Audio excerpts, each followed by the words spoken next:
Steve Adams from New England Saws here. We're going to continue our 660 build now with the flywheel installation.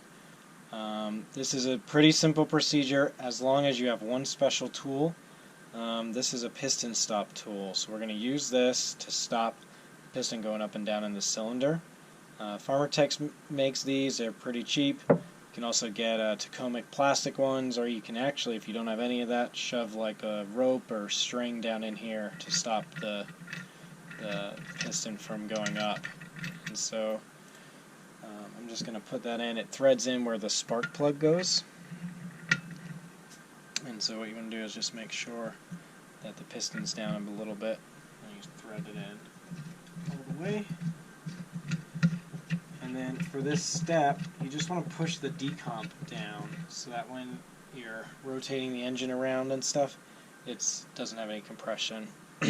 Okay, so here's another really important step that'll save you a bunch of heartache. We know from experience that these flywheel keys that come in the kits are not very strong. In fact, this one I can see is already kind of a little rusty.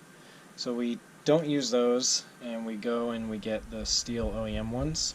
They are much better, and they're made out of a different material, I think. So what we're going to do is we're going to clean this taper, and I like to use isopropyl alcohol. So we just make sure that the crankshaft taper is nice and clean. I already cleaned this up a little bit anyway. And you make sure that the inside taper here on this flywheel part is clean. And you don't want any oil or grease or anything there.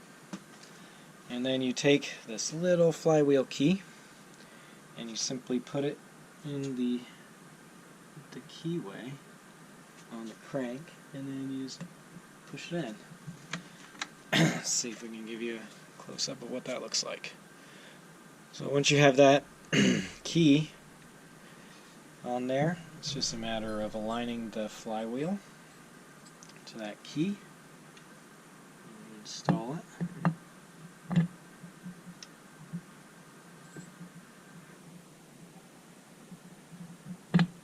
Okay. Slide it on, push it in as far as you can by hand, and then I just put a little bit of blue Loctite. This is a high temp blue Loctite though. And we just put a little bit right there on the threads. And then this nut is in a little baggie that comes like this. It's like a nut and one little screw.